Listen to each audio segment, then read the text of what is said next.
രാവിലെ ഉണ്ടാക്കിയിട്ടുള്ള ഇഡ്ഡലി ബാക്കിയായിട്ട് വന്നു കഴിഞ്ഞാൽ ട്രൈ ചെയ്ത് നോക്കാൻ വേണ്ടി പറ്റിയ നല്ലൊരു റെസിപ്പിയുമായിട്ടാണ് ഇന്ന് ഞാൻ വന്നിരിക്കുന്നത്. നമ്മൾ സാധാരണഗതിയിൽ ഇഡ്ഡലി ബാക്കിയായി കഴിഞ്ഞാൽ വൈകുന്നേരം ഇഡ്ഡലീനെ കൊണ്ട് ഉപ്മാവ് ഉണ്ടാക്കും. അതുപോലെ തന്നെ ഉള്ളിയും തക്കാളിയൊക്കെ ഇട്ടിട്ടുള്ള ഇഡ്ഡലീനെ കൊണ്ടുള്ള മസാല ഉണ്ടാക്കാറുണ്ട്. ഇത് അതിൽ നിന്നൊക്കെ വ്യത്യസ്തമായിട്ടുള്ള നല്ല ടേസ്റ്റി ആയിട്ടുള്ള ഒരു പലഹാരമാണ്. ഇതെങ്ങനെയാണ് ഉണ്ടാക്കുന്നതെന്ന് നോക്കാം. അതിനായിട്ട് ഞാനിവിടെ 5 ഇഡ്ഡലിയാണ് എടുത്തിരിക്കുന്നത്. ഇഡ്ഡലി എപ്പോഴും നമുക്ക് സാമ്പാറും ചമ്മന്തിയൊക്കെ കൂട്ടി കഴിക്കാൻ തന്നെയാണ് രുചി. അതുപോലെ തന്നെ രാവിലെ ബാക്കിയായിട്ട് വന്ന ഇഡ്ഡലി നമ്മൾ സാധാരണ കറിയൊക്കെ കൂട്ടിയിട്ട് കഴിക്കാറുണ്ട്. അല്ലെങ്കിൽ ചായയിൽ മുക്കി കഴിക്കാനും ഒക്കെ ടേസ്റ്റൊക്കെ തന്നെയാണ്. സാധാരണ കഴിക്കുന്ന രീതിയിൽ എന്തെങ്കിലും വ്യത്യസ്തമായിട്ട് കഴിക്കണമെന്ന് ആഗ്രഹിക്കുന്ന സമയത്ത് മാത്രം ട്രൈ ചെയ്ത് നോക്കാൻ വേണ്ടി പറ്റിയൊരു റെസിപ്പിയാണിത്. അപ്പോൾ ഇഡ്ഡലി കൊണ്ട് എന്തിനാണ് ഇങ്ങനെയൊക്കെ ഉണ്ടാക്കുന്നത്, അതെങ്ങനെ തന്നെ കഴിച്ചാൽ പോരെ, കറി കൂട്ടി കഴിച്ചാൽ പോരെ എന്നൊക്കെ കമൻറ്റൊക്കെ വരാൻ സാധ്യതയുണ്ട്. അതുകൊണ്ടാണ് ഞാനിതിപ്പോൾ ആദ്യം തന്നെ പറഞ്ഞിരിക്കുന്നത്. അപ്പോൾ ഞാനിവിടെ 5 ഇഡ്ഡലിയാണ് എടുത്തിരിക്കുന്നത്. അതിനി ഇതുപോലെ ഒന്ന് കട്ട് ചെയ്തെടുക്കണം. ഒരു ഇഡ്ഡലി എടുത്തിട്ട് ഒരല്പം കനത്തിൽ വേണം നമ്മൾ കട്ട് ചെയ്തെടുക്കാൻ വേണ്ടിയിട്ട്. ഞാനിവിടെ 4 ആയിട്ടാണ് ഒരു ഇഡ്ഡലി കട്ട് ചെയ്തെടുത്തിരിക്കുന്നത്. ഈ ഒരു കനത്തിലെങ്കിലും കട്ട് ചെയ്തെടുക്കണം, ഒരുപാട് നേർത്ത് കട്ട് ചെയ്യരുത്. ഇനി ഇതിനായിട്ടൊരു ബാറ്റർ തയ്യാറാക്കി എടുക്കണം. അതിന് വേണ്ടിയിട്ട് ഞാനിവിടെ ഒരു ബൗളിലേക്ക് അരക്കപ്പിൻ്റെ ഏകദേശം 1/4 ഭാഗത്തോളം നല്ല ഫൈനായിട്ടുള്ള അരിപ്പൊടിയാണ് എടുത്തിരിക്കുന്നത്. ഇതിൻ്റെ കൂടെ അരക്കപ്പിൽ കുറച്ച് കുറവായിട്ട് കോൺഫ്ലോറും കൂടെ ചേർത്തിട്ടുണ്ട്. നിങ്ങൾക്ക് ഈ ഒരു കോൺഫ്ലോർ കയ്യിലില്ലാന്നുണ്ടെങ്കിൽ മുഴുവനായിട്ടും അരിപ്പൊടി ഉപയോഗിക്കാവുന്നതാണ്. ഇനി ഇതിലേക്ക് 1/2 ടീസ്പൂൺ ഇഞ്ചി വെളുത്തുള്ളി പേസ്റ്റ് ചേർത്ത് കൊടുത്തിട്ടുണ്ട്. അതുപോലെ തന്നെ എരിവിന് പാകത്തിന് 1 ടീസ്പൂൺ ചില്ലി ഫ്ലേക്സ് ആണ് ചേർത്ത് കൊടുത്തത്.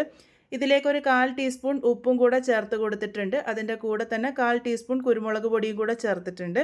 ഇനി ഇതിലേക്ക് വെള്ളം കുറച്ച് കുറച്ചായി ചേർത്ത് കൊടുത്ത് ഒരു സെമി ലിക്വിഡായിട്ടുള്ള കൂട്ടാണ് തയ്യാറാക്കി എടുക്കേണ്ടത്. ഒരുപാട് ലൂസും അല്ല, ഒരുപാട് കട്ടിയല്ല, ആ ഒരു രീതിക്ക് വേണം കൂട്ടുണ്ടാക്കി എടുക്കാൻ വേണ്ടിയിട്ട്. നിങ്ങൾക്ക് ആ ഒരു ചില്ലി ഫ്ലേക്സിന് പകരം മുളക് പൊടി വേണമെങ്കിലും ഉപയോഗിക്കാവുന്നതാണ്. അപ്പോൾ ഈ ഒരു കൂട്ട് തയ്യാറാക്കാനായിട്ട് ഞാൻ ആദ്യം 1/2 കപ്പ് വെള്ളം മുഴുവനായിട്ടും ചേർത്ത് കൊടുത്തിരുന്നു. പിന്നെ 1 ടേബിൾ സ്പൂൺ വെള്ളം കൂടെ ഒഴിച്ചു കൊടുത്തിട്ടുണ്ട്. ഈ ഒരു രീതിക്കുള്ള കൂട്ടാണ് തയ്യാറാക്കിയെടുക്കേണ്ടത്. ഒരുപാട് കട്ടി ഉണ്ടാവാൻ പാടില്ല, ഒരുപാട് ലൂസും ആകരുത്. നമ്മളുടെ കൂട്ട് ഇവിടെ റെഡി ആയിട്ടുണ്ട്.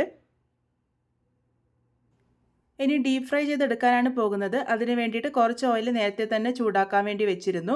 ഓയിൽ നല്ലപോലെ ചൂടായി വരുമ്പോൾ നമ്മൾ കട്ട് ചെയ്ത് മാറ്റി വെച്ചിരിക്കുന്ന ഇഡ്ഡലി തയ്യാറാക്കി വെച്ചിരിക്കുന്ന ബാറ്ററിൽ ഇതുപോലെ മുക്കിയിട്ടൊന്ന് ഇട്ട് കൊടുക്കുകയാണ് വേണ്ടത്.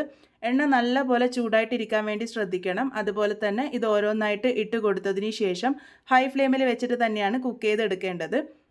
ഇതുപോലെ കൂട്ടിൽ മുക്കിയിട്ട് ഓരോന്നായിട്ട് ഇട്ട് കൊടുത്തിട്ടുണ്ട്. ഹൈ ഫ്ലെയിമിൽ വെച്ചിട്ട് ഒരു ഭാഗം നന്നായിട്ട് മൊരിഞ്ഞ് വരുന്നത് വരെ വെയിറ്റ് ചെയ്തു.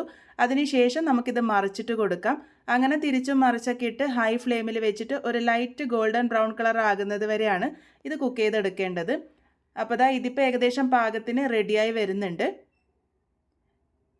ഇതുപോലെ കളറൊക്കെ ചേഞ്ചായി നല്ലൊരു ലൈറ്റ് ഗോൾഡൻ ബ്രൗൺ കളർ ആകുമ്പോൾ നമുക്കിത് എണ്ണയിൽ നിന്നും കോരി മാറ്റാം. നല്ല ക്രിസ്പി ആയിട്ടാണ് ഇത് കിട്ടുക. നിങ്ങൾക്ക് ആ ഒരു ഒച്ച കേൾക്കുമ്പോൾ തന്നെ മനസ്സിലാകുന്നുണ്ടാകും. ഇതേപോലെ തന്നെ ബാക്കിയുള്ളതൊക്കെ ഞാനിവിടെ റെഡിയാക്കി എടുത്തിട്ടുണ്ട്.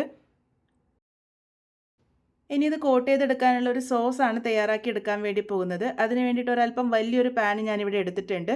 അതിലേക്ക് 1.5 ടേബിൾ സ്പൂൺ എണ്ണ ഒഴിച്ച് കൊടുത്തിട്ടുണ്ട്. ഞാനിവിടെ റിഫൈൻഡ് ഓയിലാണ് ഉപയോഗിച്ചിരിക്കുന്നത്.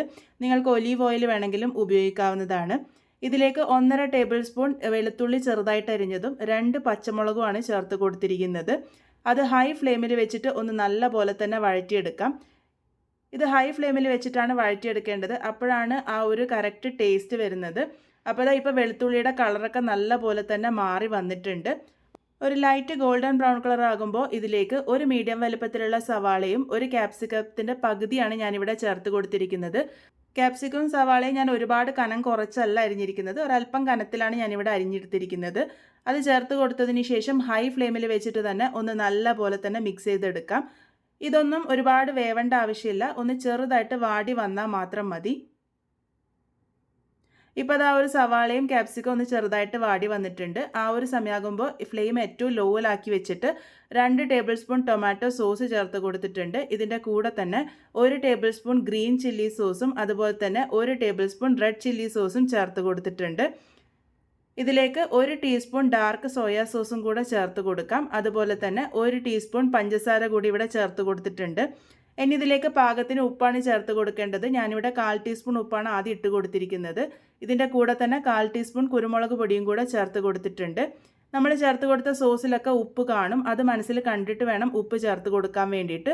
ഒന്ന് മിക്സ് ചെയ്തെടുക്കാം. ഇനി നമുക്ക് ഫ്ലെയിം ഹൈയിൽ വെച്ചിട്ട് വേണം മിക്സ് ചെയ്തെടുക്കാൻ വേണ്ടിയിട്ട്.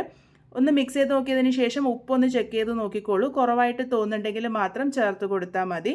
ഇതുപോലെ ഒന്ന് മിക്സ് ചെയ്തെടുത്തതിന് ശേഷം ഇതിലേക്ക് നമ്മൾ ഫ്രൈ ചെയ്ത് വെച്ചിരിക്കുന്ന ഇഡ്ഡലിയാണ് ചേർത്ത് കൊടുക്കേണ്ടത്. ഇഡ്ഡലി കൂടെ ചേർത്ത് കൊടുത്തതിന് ശേഷം 1-2 മിനിറ്റ് നേരത്തേക്ക് ഹൈ ഫ്ലെയിമിൽ വെച്ചിട്ട് നല്ല പോലെ തന്നെ ഒന്ന് മിക്സ് ചെയ്തെടുക്കുകയാണ് ചെയ്യേണ്ടത്.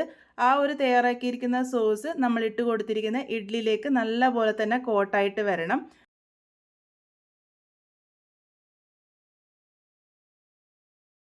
ഹൈ ഫ്ലെയിമിൽ വെച്ചിട്ട് 1-2 മിനിറ്റ് നേരത്തേക്ക് ഞാനിവിടെ നല്ല പോലെ തന്നെ ഒന്ന് മിക്സ് ചെയ്തെടുത്തിട്ടുണ്ട്. ഇതിലേക്ക് ഏറ്റവും അവസാനമായിട്ട് കുറച്ച് മല്ലിയില ചെറുതായിട്ട് അരിഞ്ഞതും കൂടെ ചേർത്ത് കൊടുക്കാം. നിങ്ങളുടെ കയ്യിൽ സ്പ്രിംഗ് ഓനിയൻ ഉണ്ടെങ്കിൽ അതും കൂടെ ചേർത്ത് കൊടുക്കാവുന്നതാണ്. അതും രുചി കൂടും. ഇപ്പോൾ ദാ എല്ലാം കൂടെ നന്നായിട്ട് മിക്സ് ചെയ്തെടുത്തിട്ടുണ്ട്. ഇത്രയേ ഉള്ളൂ, നമ്മളുടെ പലഹാരം ഇവിടെ റെഡി ആയിട്ടുണ്ട്. ഇത് ശരിക്കും പറഞ്ഞാൽ ഒറ്റ നോട്ടത്തിലൊന്നും ആർക്കും മനസ്സിലാവില്ല ഇത് ഇഡ്ഡലി കൊണ്ടാണ് തയ്യാറാക്കി എടുത്തിരിക്കുന്നതെന്ന്.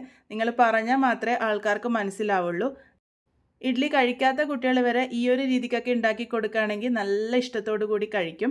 വല്ലപ്പോഴൊക്കെ ട്രൈ ചെയ്യാൻ വേണ്ടി പറ്റിയ നല്ല ടേസ്റ്റി ആയിട്ടുള്ള ഒരു റെസിപ്പിയാണ്. എല്ലാവരും എന്തായാലും ട്രൈ ചെയ്ത് നോക്കൂ. ട്രൈ ചെയ്തതിന് ശേഷം ഫീഡ്ബാക്സ് ഒക്കെ പറയാൻ മറക്കരുത്. വീണ്ടും ഒരു നല്ല റെസിപ്പിയുമായി കാണാം.